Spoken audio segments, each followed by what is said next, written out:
Hey guys, welcome to this session whereby we're going to go through the doctor referral playbook for MSK and sports physiotherapists in private practice. Okay, so this is going to take about 30 to 45 minutes and it's going to build long-term referral relationships with your doctors or any other lead source. So first question, how do you turn cold lead lukewarm? Okay, even before you actually go ahead and meet up with the doctor.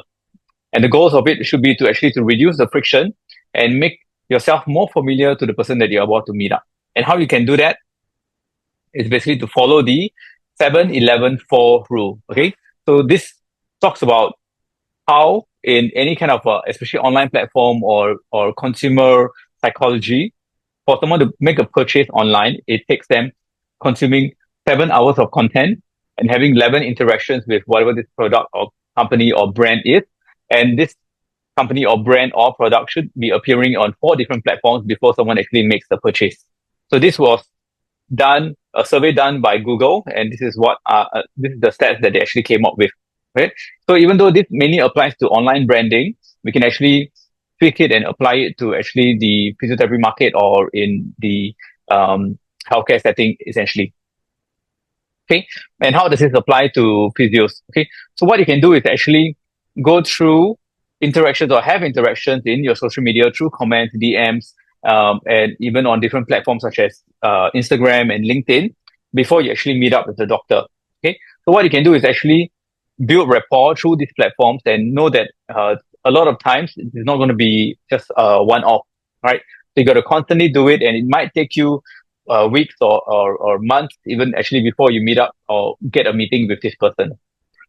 So what you can do is generally most doctors, they do have certain platforms that they are active on, and more often than not, it's going to be either Instagram or LinkedIn.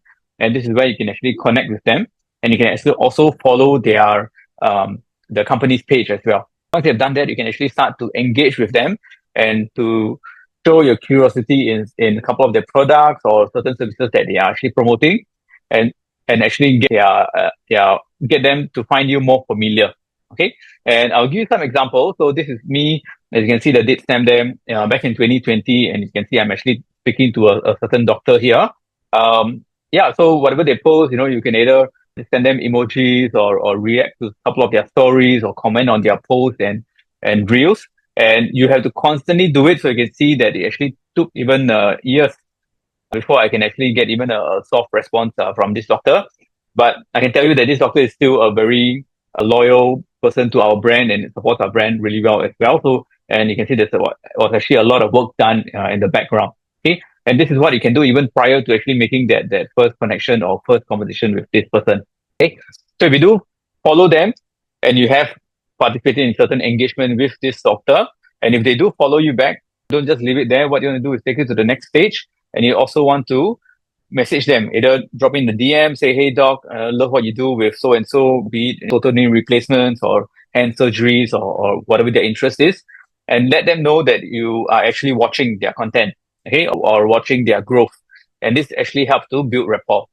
Similarly for LinkedIn as well, if there's a new connection with the certain doctor that you want to build a relationship with, you can also drop a DM to them as soon as they accept your connection request, and just share a friendly intro. Say, I'm so from this clinic, and I currently specialize in this, or my interests are so and so, and I see that you do a lot of work around this area. I was hoping that maybe you can connect or catch up in person. Okay, so this is something that you can do to every other follower or connection that you get in any of these platforms.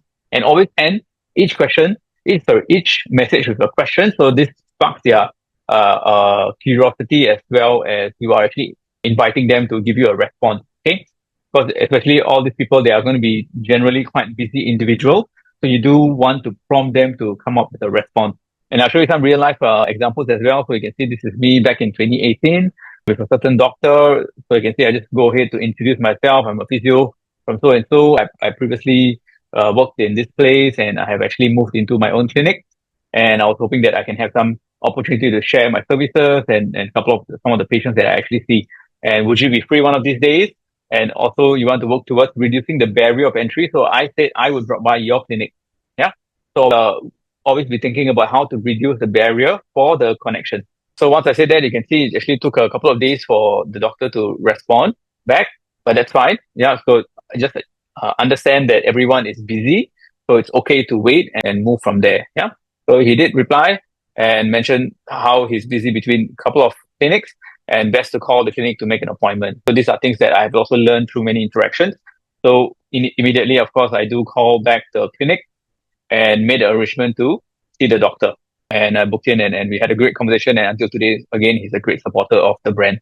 This is another doctor who I noticed that he actually recently came out to private practice from a public hospital. And it's not a doctor that I know. Okay, so it's a very cold lead.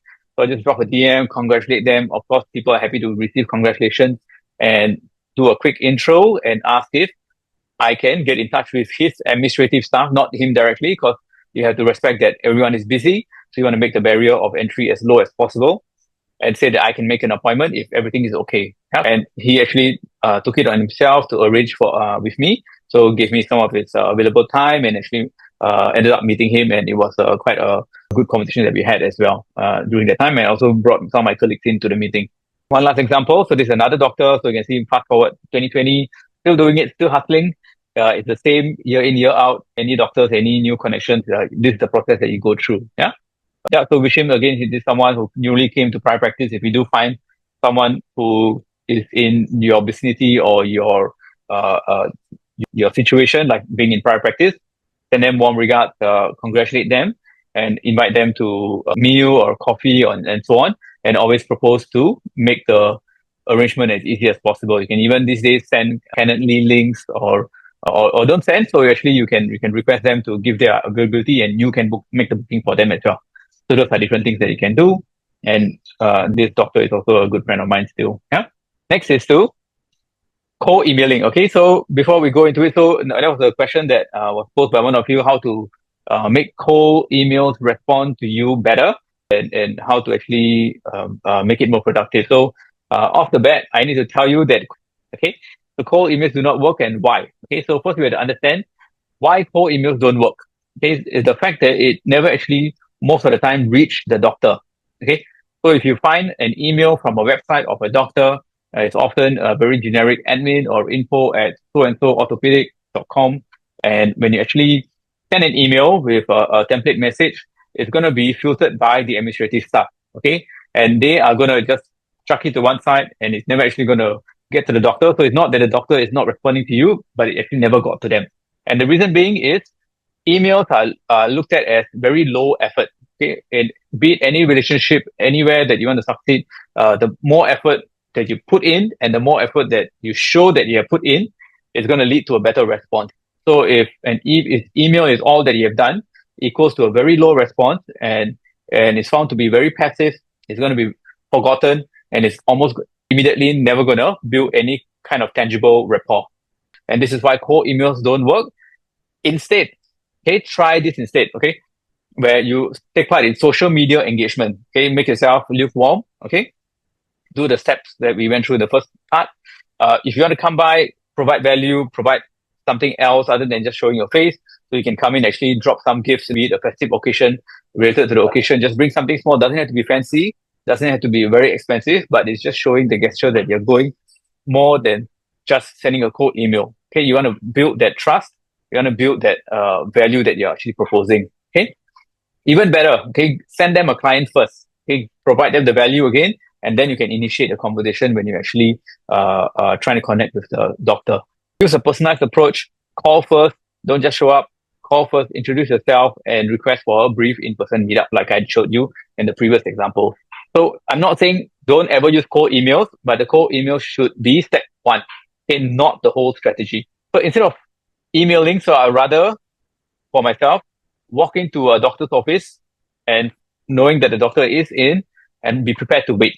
Okay, in the past, when I've taken the same approach, I have waited in the waiting room for more than 2 hours, and that's completely fine because after which I do get to either meet the doctor or I've even waited in the waiting room for more than an hour or so just to be told that the doctor is busy.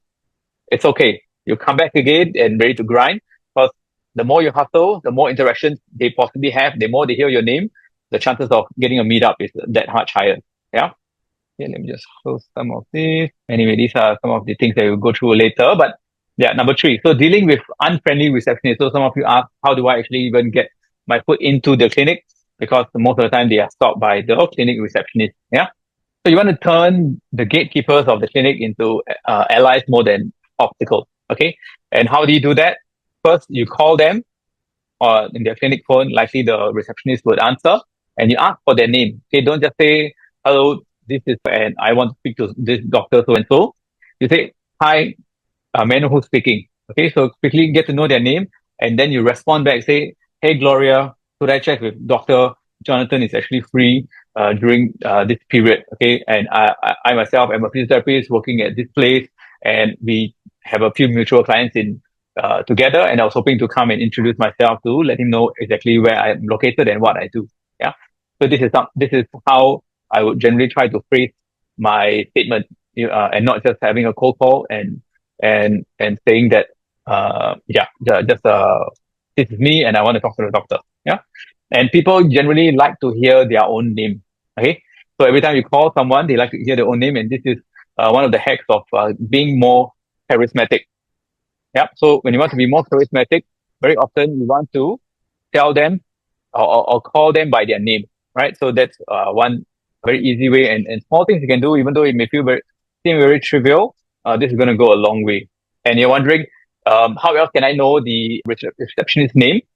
Google reviews. Okay, more often than not, if there are very excellent Google reviews, or sometimes if they are very bad Google reviews, you would find their names in the reviews. And this is an example. So I just looked up one of the doctors that I know, his clinic. You can see he's actually his administrative staff is mentioned quite a number of times in the reviews, and he generally has excellent reviews. So this is where you can find, and you can already call and request for this person that you want to speak to.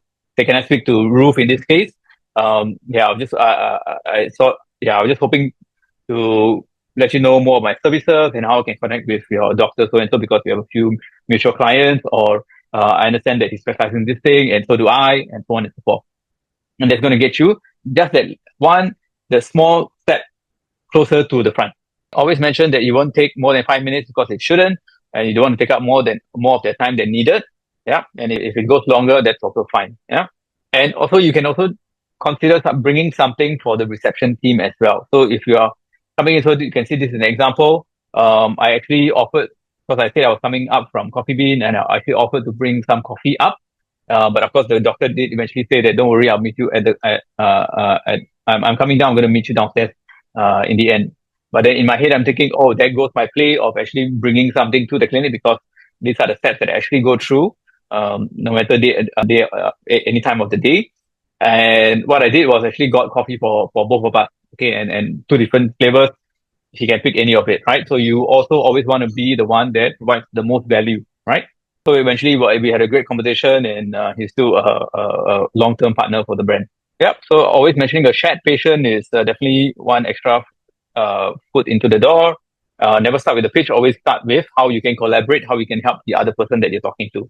So the key mindset shift when you are asking me how to deal with unfriendly receptionists is actually to know that the receptionist isn't unfriendly.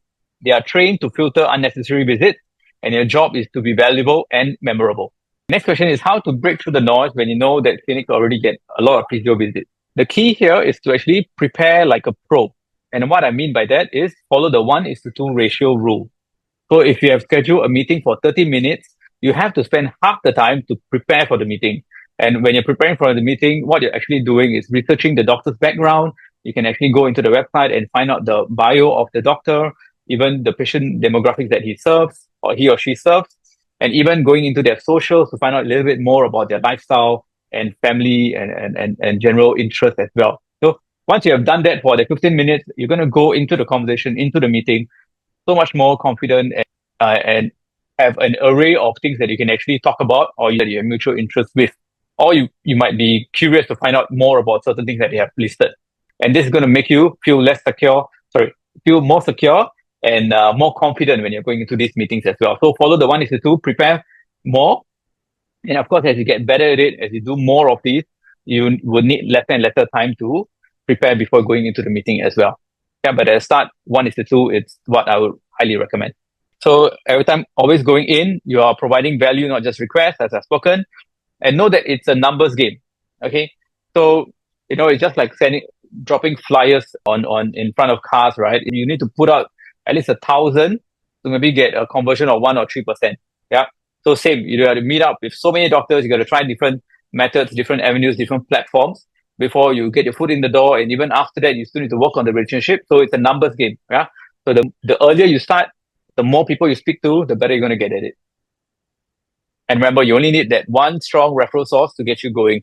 Another question that I had was, how do you win over doctors when you are not a decision maker, meaning that you are not the clinic owner, and how to position yourself?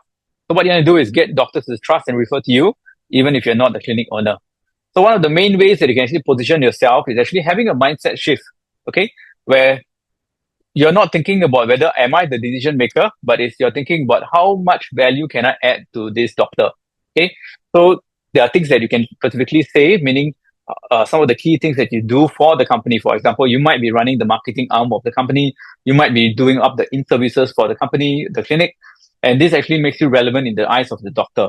Okay. And if you're not already doing something like that and adding value to the company that you are in, then it's time to get started. Okay. Because you can actually bring it to the conversation to let them know that this is something that I do, and this is how I foresee that I can plug you into this key thing that I do for the company. Yeah, so you don't have to be the owner to make this happen. Yeah, even things like I look after teams, I look after certain demographic, and so on and so forth. Yeah, and just be realistic with the referral numbers. Okay, and when I say that, this also means that you have to prepare beforehand to actually go through the data. Okay, if you look through your calendar for the whole month or the past month and find out what are the clientele that you see, how many of these are between which ages, what kind of population are these, what kind of injuries are these, and have you sent anyone to the doctor actually, and how many? So when you have all these numbers at the back of your head, when you have the conversation, you're going to be confident enough to say, I see this many cases, and every now and then I have certain clients that I would be referring to doctors, and I would like to make you one of them as well. So these are things that you want to bring to the table. So you got to prepare beforehand. And I can tell you, after speaking to many doctors already know that physios are not their top referral source. Okay. They get a couple every month, but that's fine because they know that they have to diversify their referral pool. See what you guys are doing, doctors know it as well. Okay. So don't be too high up thinking that the doctor is going to insist you send him a certain number of clients and so on and so forth. Know that we're all in the game together. Huh? So position yourself effectively. What else can you offer? So just a brief story. So even in the past, I believe this was probably 2019, 2020. Then that was me, let's see, 5 to 6 years out of school and probably 1 to 2 years into private practice as well. So what I offered, and this was a new doctor in private practice from a public hospital, and he was also navigating things. And I offered to build up a handbook for each condition for upper limb, lower limb, and spine, and actually created it. Be it the diagnosis, what are the symptoms, what are the treatment plans, alternatives, and so on. And actually compiled all of this and send it out to him for free. Of course, I had my logo on it, but it was for him to circulate and use it for his patients at his discretion. So this is me going above and beyond, showing value. And until today, he's still a very strong supporter to the clinic. Yep. So these are things that you can go above and beyond to do, and not always thinking just because I'm not the owner, the doctor is not gonna look at me the same. Yeah. So you can use your own capacity, your own skill set to actually add value to the doctor. Think about adding value. What not to do. Don't fake authority. So don't pretend that you are someone that you're not. Okay. So just be upfront, say this, I'm working at this level, but these are the extra things that I can do. Yeah. And don't ask for referrals. You're just there to have the conversation. You're there to provide value. And if he does want to send you a client, he or she, that's the bonus. Yeah. So always have that mindset. And that way you're also going to go in with less pressure and a clearer mindset as well. Yeah? Okay, someone's asking me, what's the art of follow-ups? How do you get someone to say yes? So meaning that these are people that you already met, already had a discussion with, and how do you ask them to connect with you in the future and maintain a longer-term relationship? So you want to keep doctors engaged and turn one meeting into a long-term referral source as well. Yeah. So what you want to do is right after the meeting, as soon as you've met, as soon as you walk away, you want to actually drop a text.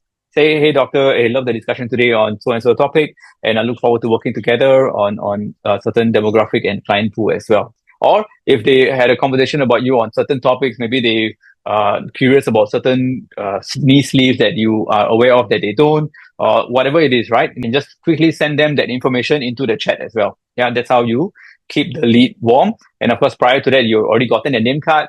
You already drop them a text to their number as well. This is something that I will do immediately after the session.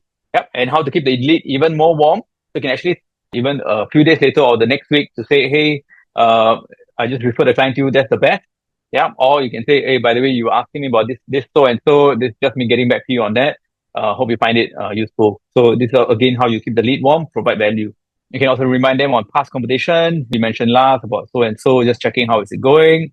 Just have that genuine conversation with these people. So the more they interact with you, the higher the relationship is going to be. Yeah. So again, I'll show you an example. This was me just walking away from a meeting with a doctor, and you can see straight away I'll say, thanks for the meetup and look forward to working together. Attached below is my address, the clinic I work in, the Google Maps to it. Often, especially for private practice physiotherapy clinics, geography is key. Yeah. Also want to let them know exactly where you are, what are the landmarks, even. Those are things that you can actually add into the message that you send. Yeah. So do it immediately, and you can see you often get a quick response soon after. And this was our clinic before we rebranded. Yep. And this doctor is still works with us as well. So it's a lot of work done for many years. Yeah. And those of you guys who are just starting out, you are in a shoe no different to mine. And these are the things that actually can help you move the needle a lot quicker. Yep. So the things that I would bring to the doctor's clinic are these. Okay. Name cards. So you find that you need to bring quite a few name cards because one, you have to give the name card to the receptionist when you first knock the door. Yeah. And then the receptionist is likely going to bring to the doctor. And when you show up into the doctor's office, you might have to show another name card because the receptionist may have held back your name card. And then you also have to give them a referral pad, and he will likely lose the first name card. So you have to put another name card in the referral pad. Yeah. So just bring a few in case. And sometimes you might find that there might be adjacent doctors as well, and you might want to give to them. So always prepare for the best case scenario. Yeah. Bring referral pads if you don't already have one. You have to make one. There's all certain content that has to be in it. And I've also gone through the process of going through many different reiterations of a referral pad, and I have found something that works really for me. Yeah, feel free to ask me if you need that, and I can happy to share as well. Yeah, bring coffee, tea, snacks. Again, don't just be the guy who knocks on every door. Show that you're putting in more work than the rest. Show that you're deliberate with the meetups. Show that you are here to give value, right? So it doesn't have to be big. Just bring something. Yeah. And gadgets as well. So gadgets can range from these days, maybe you have an AI tool, maybe you have a VR set, maybe you use certain things in the clinic different to others, like a force plate, blood filtration. These are things that you can just bring along with you, show them immediately on the spot. Okay, this is going to leave a lasting impression, and it's going to make them remember you a lot better as well. Yeah, so just bring it along and be prepared to use it as quickly and as simply as possible. Some over the top extra things you can do, after the meetup, something I have in the past, drop the clinic because he just started out. So I drop a Google review, describing my interaction with the doctor. Okay. Just be genuine, just be factual about what you did. All these things are, as business owners, they would completely appreciate the gesture that you did. Yeah. This is a networking tip. You can actually take a photo with them, just take a selfie and just drop it in the same chat and say, hey, thanks for the meetup. This is what we discussed. Hope to collaborate and do more work together with you. Yep. And this helps them to remember you better, especially when they go back to your chat and you can see the happy smiling face of yours. That's going to just bring back the memories of the conversations that you had. Yeah. This is a great networking tool. If you go for networking events, this is something that a lot of people would do as well. Yeah. And of course, having done that, you do want to quite regularly wish them festive wishes. Like if you're already creating it for your company, your clinic, just send it out personally, especially if you have them on your contact list. Send it out personally, WhatsApp them on holidays, birthdays, where to find. You add them on Facebook. Usually you can find their birthdays there as well. Or Facebook will prompt you that it's their birthday. So these are small hacks. And this is a live example of me. You can see I wish Happy New Year, Happy Chinese New Year. I probably did Hari Raya, Christmas, and everything else under the sun. And every now and then you will get a response. Yeah, but this gets them to think of you every time you do this. Yeah, that's what you want, more interactions, and you want to be the top of mind. Great. So here are the main takeaways of the session. So build relationships before making requests. So use social media to your advantage. Okay, start warm before going cold. Yeah, be strategic, not transactional. Okay, know what you're doing, but know that you're telling yourself to give value first. Okay, doctors trust consistency, so don't just come, knock, ask, and move off. So always have that constant connection to build a strong referral source. Small gestures create strong partnerships. So you want to constantly think about how you can be more memorable and more valuable to this collaboration.